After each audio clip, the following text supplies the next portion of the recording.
Now, the clones have always been a favorite character of mine in Star Wars due to their realistic mortality, battle-hardened personality, and their literal brotherhood on and off the field. They were the most highly trained soldiers in the Grand Army of the Republic, bred and trained from the elite DNA template of Jango Fett. While it's justified to wonder how stormtroopers fared up so poorly in comparison to the clones, that topic can be discussed in other videos that I've created, and ones to come in the future. However, I will briefly say that stormtroopers were just enlistees who wanted a job. They didn't really have the same passion or strength and training as the clones did. Not to mention their superior genetics, of course. Palpatine's tactics did completely change once he ruled the Empire. He thought that having an army high in numbers was the best way to strike fear into the rebellion. However, as we can see, that didn't really work out so well.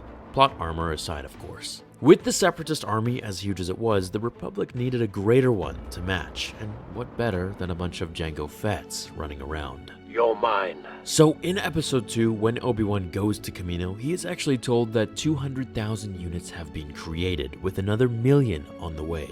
That brings our tally up to 1.2 million clones, but we're not done there. In the Clone Wars TV show, the Senate approved and passed a bill to have 5 million more clones created, in addition to this 1.2 million. While the bill was approved, it was actually opposed by Padme due to the fact that the Republic couldn't afford any more clones, halting any more production beyond the now 6.2 million mark, especially with the added 25% interest rate. However, in the event that one unit doesn't refer to just one clone, but rather a battalion, meaning 576 troopers as seen on Coruscant, then 200,000 of these would be about 115 million 200,000 clones. And then the other 1 million on the way that was spoken of would result in 576 million. This would create a massive grand total of 691,200,000, which of course would make much more sense when you have a clone army created to take over the entire galaxy. However, unfortunately, there is nowhere that specifies what exactly one unit